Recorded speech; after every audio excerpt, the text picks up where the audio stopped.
time ago. In a galaxy far, far away. But not the one you're thinking of. A young man stands in his front yard, gazing into the galaxy before him. Unaware that he is The one who will do nothing. The one who will save what needs to be saved. The one who was near the right place at an approximate time. Stephenson!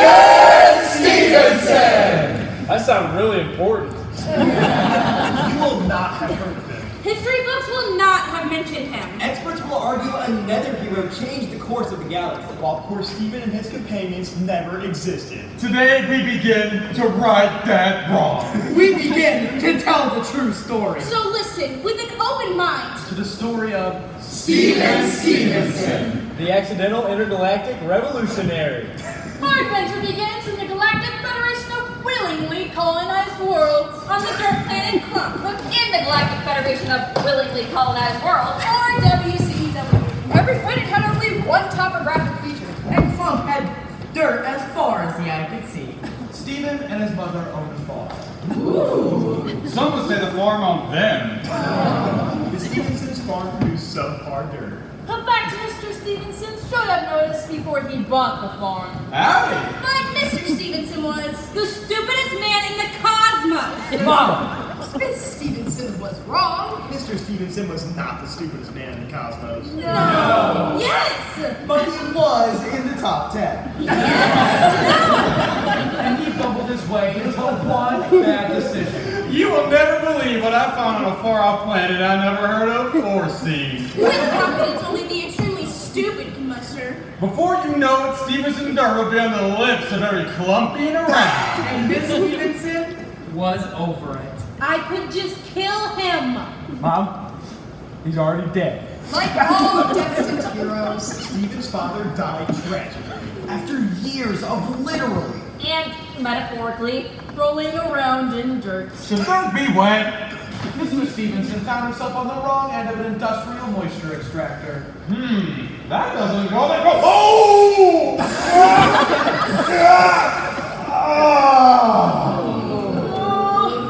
All that was left was a husk An angry widow. and mountains of dead. Mom, are we poor? We're dirt farmers. To have a talk. Have you thought about what you want to do with your life? I don't know. Like, I was thinking maybe I could be like a hero or something. Steven, don't be a quadruple. What? Why?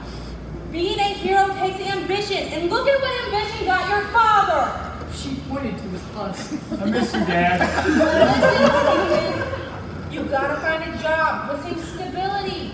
Do not be a hero, being nobody with health insurance. For days, that phrase rang in his head. being nobody with nobody. Being health insurance. Get out of my head! Steven found his hollow viewer and pulled up his favorite Move Morph channel. Space dudes who blow up things! We've placed 5 key bars of ionized space flux inside this North Toad.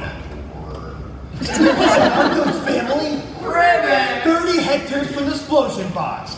Will it explode? Oh, it's gonna explode, all right. Oh, not it. Not an ad. Are you living an aimless life in the galaxy?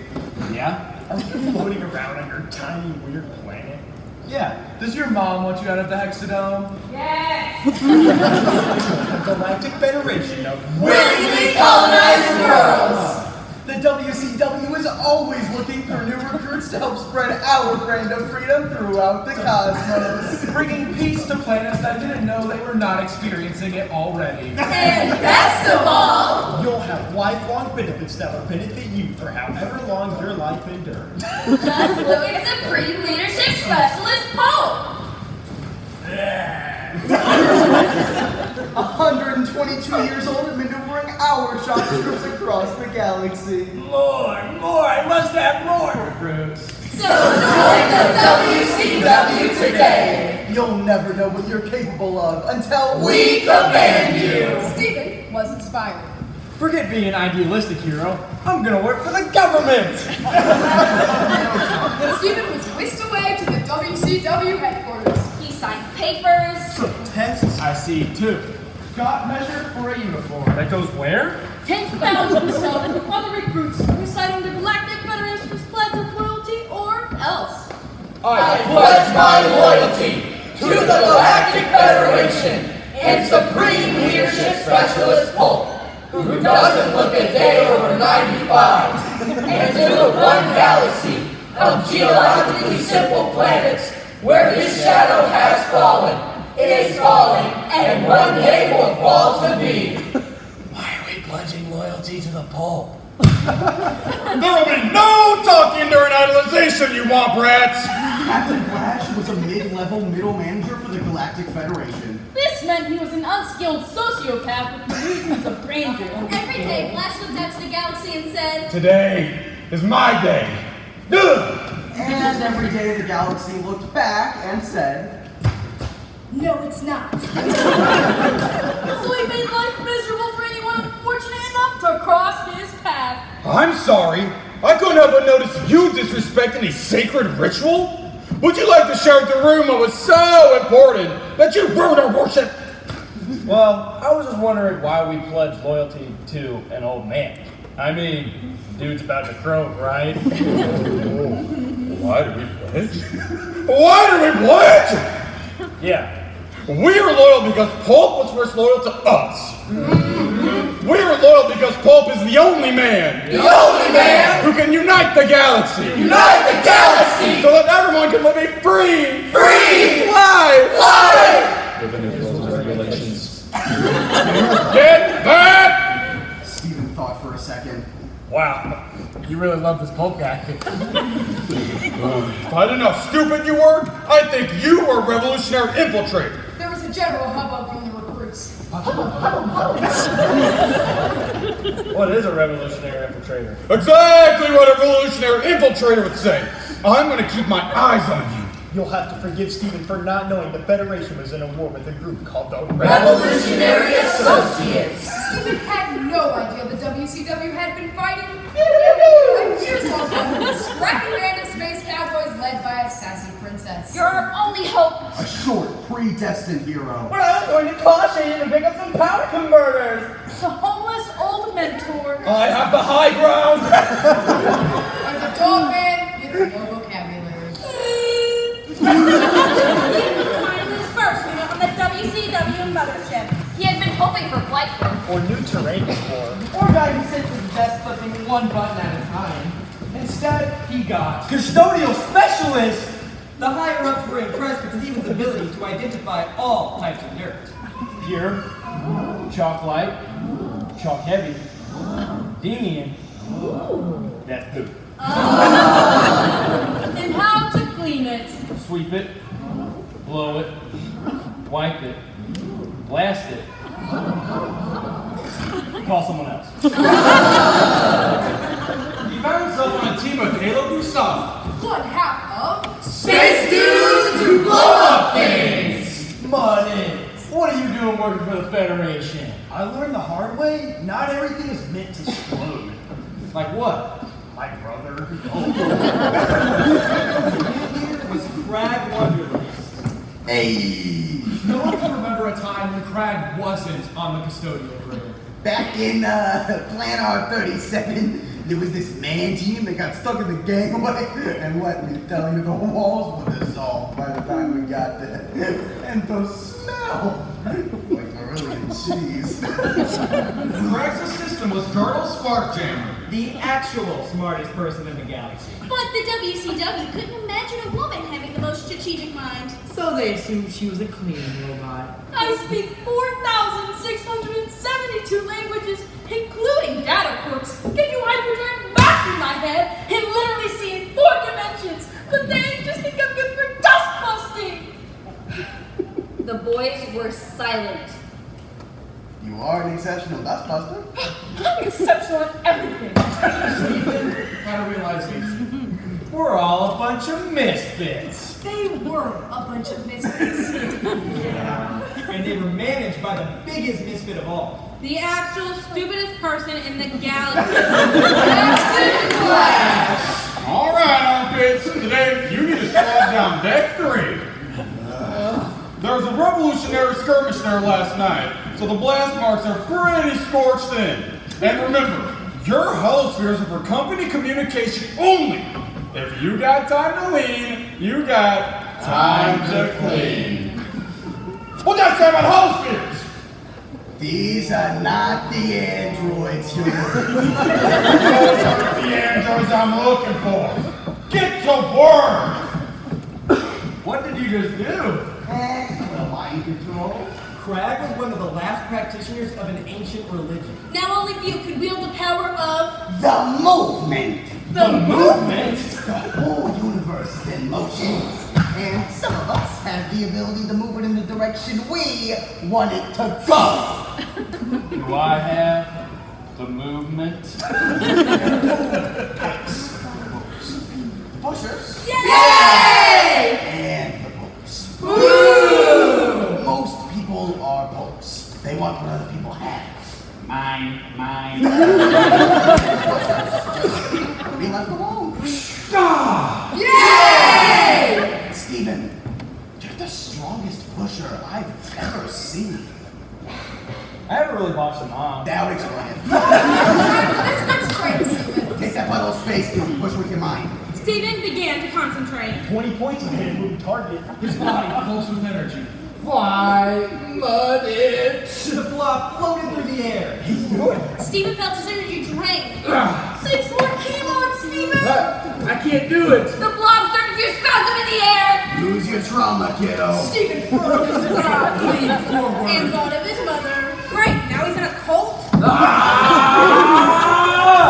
flew past him. Circle around girdle. Somersaulted on Crag and flew right to Captain Blash's face. Stephen, Yes, sir. what is on my face? That would be some space goo. Some space goo slid off Blash's face. You four are on attendant duty for the next month! Flashy. Maybe we can work something out. They could not work anything out.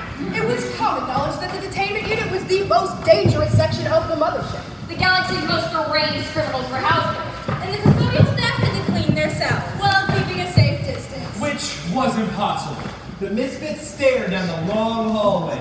We have a 5% success rate surviving this task. Girdle, you're not helping. Well, if I'm not helping you guys, you actually have a 0.3% success rate. Oh, so you improve us by 25%? Who taught you math? I lived on a volcano planet. We only learned subtraction. Come on, guys. Let's just get this over with. It can't be that bad. It was that bad. Yeah. The detainment unit was full of the galaxy's most dangerous threat.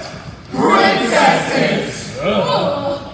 As the misfits made their way down the hallway, Troopers led a rabid-looking heroine for a meeting on the main deck. Watch out, guys, and Lady Robot. We have a fight over here. you crusty little nerf herder, when I get loose. Did you guys see her hair? I haven't had a bagel in 20 years. Each misfit chose a door. Use their universal key card. Said a quick prayer and pushed in.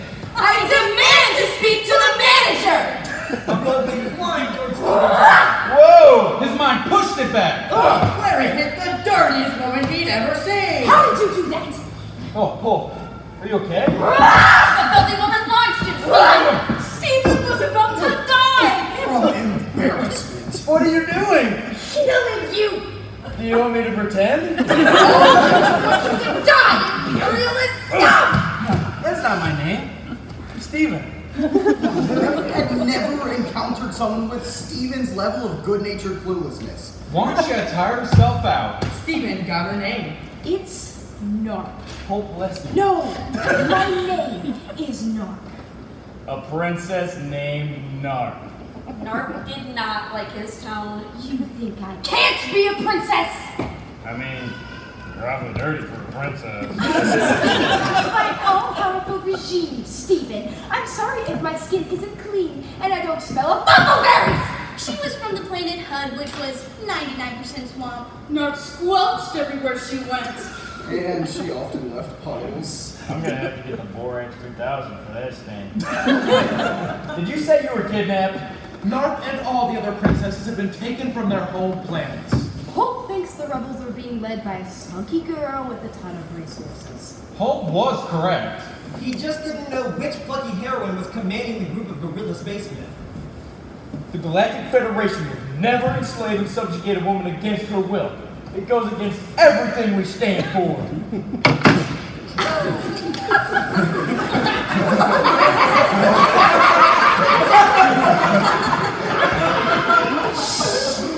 Guys, he's serious. Stephen, they kidnap us. And when they're done with us, we're given to Huts who put us in skimpy outfits and force us to make pizzas on their barges. You really think you're bringing peace to the galaxy, don't you? Honestly, Stephen hadn't really thought about it. I'm ready. He was getting paid. He only occasionally got shot at. His life was comfortable. He kept his head down. He hadn't looked up in a long time. There has to be some mistake. You'll see. Sure, some of the people here are weird, Hey. but they mean well. Trust me, I do not work for kidnappers. Hey guys, I think these ladies have been kidnapped. This is horrible. Mine's really hungry. I ordered a petroleum ride 3 hours ago. My stomach's talking to me over here. A planet called Jersey. The misfits huddled in the hall. This was way beyond their pay grade. And they needed to figure out what to do. We gotta figure out what to do. If they are kidnapped, that's immoral. What is morality anyway? Was it immoral when I accidentally blew up my brother? Yes. Good to know. Stephen, we run the risk of making very powerful people angry. Listen, kiddo, we're custodians. We clean up muck and dirt, and more often than we want to, poop. We are not heroes. We're not even good custodians. They aren't our job. Stephen looked at Mark. She silently looked back. I'm sorry. My mom said it's better to be a nobody with insurance than a dead hero with ambition. Your mom sounds like a miserable coward. Stephen, couldn't disagree. Excuse me, is this thing on? Can everyone hear me? Supreme Leadership Specialist Holt, sunken face appear on the hollow screens above the prisoners' doors. Well, good afternoon, ladies. I hope you find your accommodations restrictive. Thanks for laughter. Normally, we would spend several weeks torturing you with one of our dental droids, but we don't have a lot of time. Dictatoring is exhausting. The camera swooped back and showed the mothership's control room. Holt had an X-ray guard, Brad Button. The bagel-haired princess was chained next to him. You know, you really stink. Y'all smell that? When was the last time he was changed? Somebody shut her up! Flash muzzled the princess. If you look out the screen, you will see the princess's home planet. According to Galaxy Today, Texia has a population of 1.2 billion bohemian artists. Including the galaxy's largest drug circle.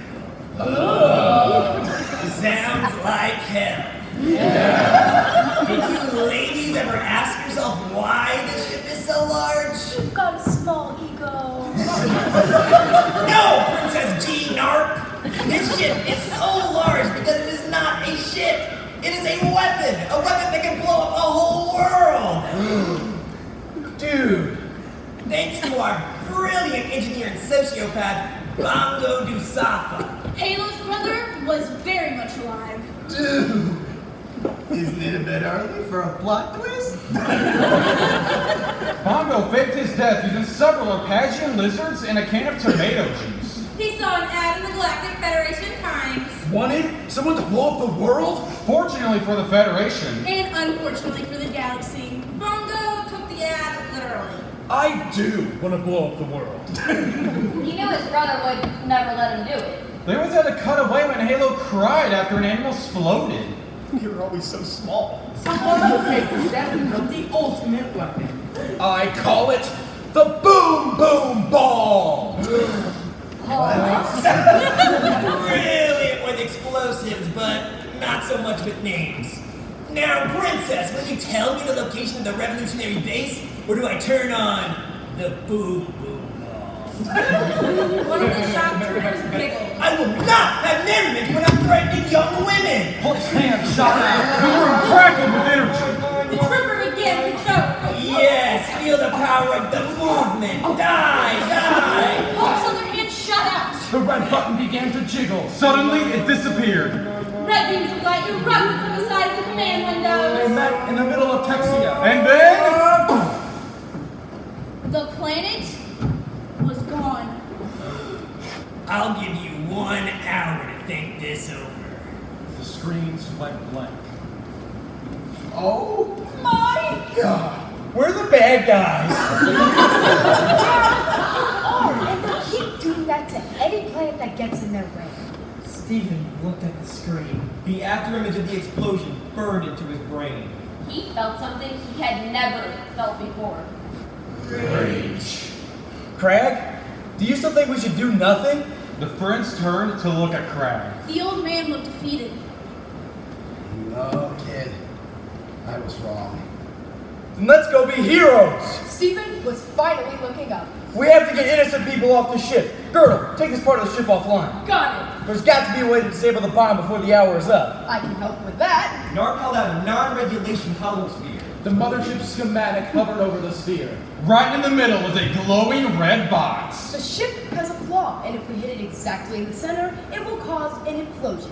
Even as we speak, our most powerful allies are infiltrating the ship to turn off the tractor beam. That's not a flaw. My brother loved to prank people with trick bombs. If anyone hits that square while it has power, not only will the ship implode, but it will bring half the galaxy with it. We have to shut off power to the ship. Okay, we can get there from the service elevator, but then you'll have to crawl through the bowels of the ship. There's no way they'll get out in time. I'll do it. What's the use of having life insurance if we're not alive to use it? Stephen didn't understand the basic principles of life insurance. I'm coming with you. Crag uncharacteristically felt protective and brave. It was time to make amends. Halo, take the princesses down to sea deck. There's an old transporter there that can get them off the ship. Girdle and Mud Puddle, get to the communication kiosk on 7. There's an escape pod there. Thank you. There's an escape pod there. Contact the support staff and your heroes. Steven, you gotta get to that landing bay and get into the elevator. Let's go! Halo corralled the women to sea deck. Girdle and Narc doubled back to the detention communication kiosk. While Stephen and Crag made their way to the landing bay. A siren began to wail throughout the ship. Revolutionaries have boarded the ship! Try to at least hit one, you idiots! The ship was in chaos. Troopers tore up and down the hallways. Panic support staff ran amok. Stephen and Crag made it to the landing bay. The room was full of fighting. How are we gonna get through this? Grab that. Craig reached into his pocket. Pulled out an empty handle. And flicked a button. Blue light spilled downward in a single column. Filaments of pure energy snaked from the head. You have a light mop. You're the snow die. You and me, kiddo. Now come on. Crag ran forward. He was quick on his feet. The light mop danced across the floor. People fell as if slipping on puddles. He twirled and hit a trooper in the face. Whoa! He pivoted and took a step route at the feet. That was the most beautiful and stupid thing. Wow, you really mopped the floor with those guys. The bagel-haired princess burst onto the landing bay, firing into the bedlam. Get on the ship. The beams are down. We're running out of time. Stephen, can you hear me? Narc's voice pinged up from his hollow buttons. Yes. The power's shut off in Section D. The revolutionaries have started their attack. You have to be fast. Outside the mothership, cruisers and fighters begin their assault. Cannons fired. Swinging sticks. Escape pods shot into the cosmos. As the service elevator opened. The hero took a seat behind the mini-wings control. May the movement guide me! Crag and Stephen ran down the hall, turned a corner, And there was Flash. Should have known it was you two. And I should have known you'd show up like a turd in a pleasant. Crag gripped his mouth. Flash did like kung fu moves.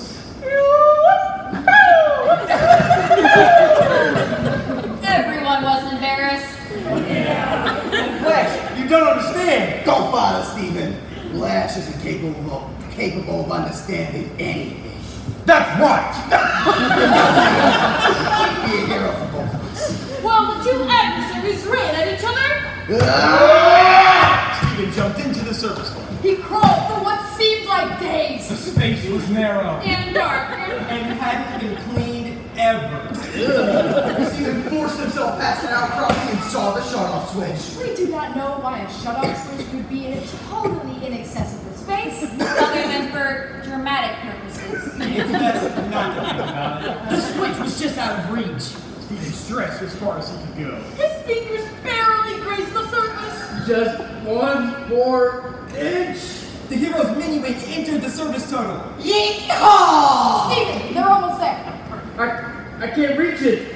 Remember the movement. Stephen mustered all his strength. And pushed as hard as he wanted to pull his friend's clothes. Ah! The switch flew down. The power went off, and the hero took his shot. For the galaxy! Historians will tell you the hero hit a bullseye. But those stories are wrong. The hero missed. And the boom boom ball remained intact. When Steven didn't blow up.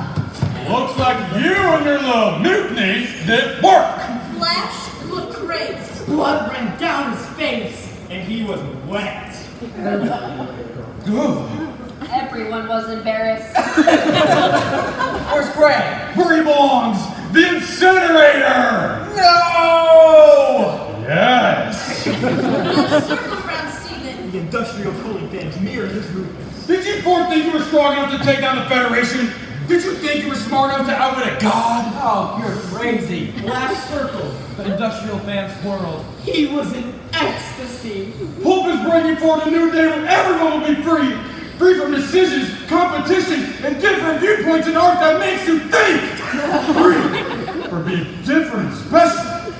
Through conformity, we can all experience belonging. Hope doesn't want to give you freedom, he wants you to obey. Flash threw his hands up. He moved backwards. The fan blade circled. Pope loves us. We need you, Pope. Come save us, Pope. Just then, Supreme Leadership Specialist Pope ran into the hall. Out of my way, this shit might explode!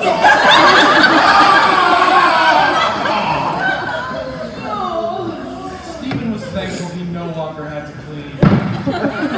Remember, the ship was still intact. How am I going to blow this thing up? A custodian must use what is available before he resorts to the move. Steven looked around the room. It was filled with equipment of varying sizes. Electrical cords littered the floor. He picked one up. I'm gonna explode a ship. Flying servants chose to believe the destined hero blew up the ship by miraculously shooting a laser through a tiny hole while flying. Phew! The real reason was far less epic. It wasn't even heroic, really. Anyone could have done it. And by accident. It's a wonder it hadn't already happened. Steven simply plugged every electrical cord into one outlet. And then he turned the power back on. As far as anyone was concerned, Stephenson died that day. Historians wouldn't report how a hand shot out of the sparks and grabbed the boy by the shoulder. How the man he thought was dead teleported them away. Wrong franchise. Who's keeping track? How they were reunited with their friends on a nearby moon. Where princesses and small bear people were having the party of their lives. This is the second best kidnapping of my life. The guilt they had for years, they did nothing. Or the new fear they had about not being able to do enough. Because all 5 of them plan to continue fighting. Girdle with her intelligence. Halo with the sympathy. Nark with her courage. Crag with his protectiveness. And Steven with his undying hope for the future. And full coverage insurance.